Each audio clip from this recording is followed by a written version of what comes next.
in the early 30s when she was so fast, and she was ahead of her time. She was on the cutting edge. By this time, she wasn't on the cutting edge. She was trapped, still trying to inhabit the character she had created almost half a century before.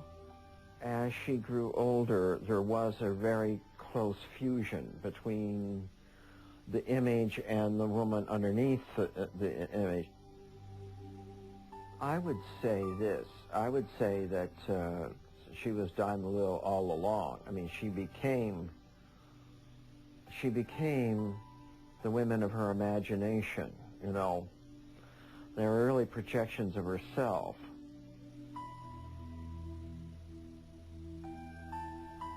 What do you do when you're alone?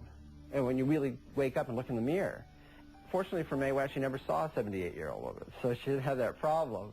She bought into her own reality. And with Mae West, you absolutely were in a fantasy world, and you knew it. I think it happens to stars, not just Mae West, that you can be trapped by your success. Even her home in the Ravenswood was under the spell of Diamond Lil.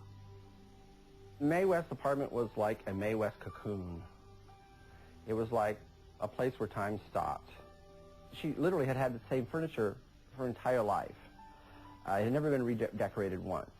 And she just kept this thing that way, with the mirrors on the ceiling in the bedroom, canopied bed. You know, it was her vision of herself, of how Mae West should exist. She's nearly timeless. There's a sort of eternal quality to it. But this is not a woman who needs a man to look after her. This is not a woman who would ever be dependent on a man. Nonetheless, the ever-faithful Paul was still at her side. Paul was with her for so many years, and I remember one particular night, he was one of the muscle men, but I remember one night I was standing with him, and he was looking at Mae and looking at Mae, and another chap was standing not too close, but not too far away, and he walked over, and he said, "Paul," he said, "you look at Miss West," he said, "so tenderly and so lovingly. You must adore her." He looked at him and he said, "Sir, God put me on this earth to take care of Miss West." We were in her suite at the Mark Hopkins, and Paul Novak had left the room for a while. It was just the two of us. And she looked at me and she said, "He's a pretty great guy," you know. And it was as close to the admission. She said it with real affection and so on. And I think she really did have a great deal of feeling for him. But she never wanted to marry him, though.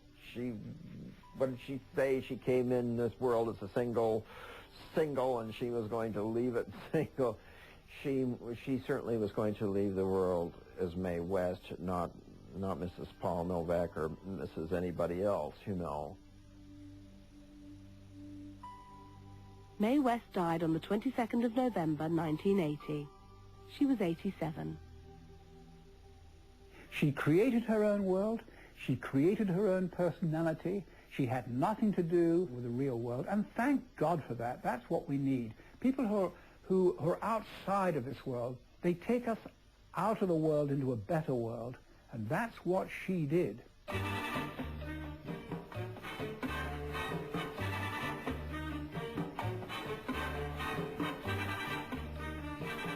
The charisma that came from Mae West was not like the actors of today. You know, there was something, when you were in her presence, you were constantly aware that there was somebody, there was royalty in your presence. Goodness, what beautiful diamonds. Goodness had nothing to do with it, dearie. As you know, Mae West had many one-liners. She loved to quip all the time and have these quick little terms that she could come up with. And one was, that I like very much, is, "When I'm good, I'm very good. When I'm bad, I'm better." I think Mae West is simply unique, inimitable. Give a man a free hand and he'll put it all over you. classic. This is Mae West. Hilarious. Sometimes I think I've known so many men that the FBI should come to me first to compare fingerprints. Seductive. Is that a gun in your pocket, or are you just glad to see me?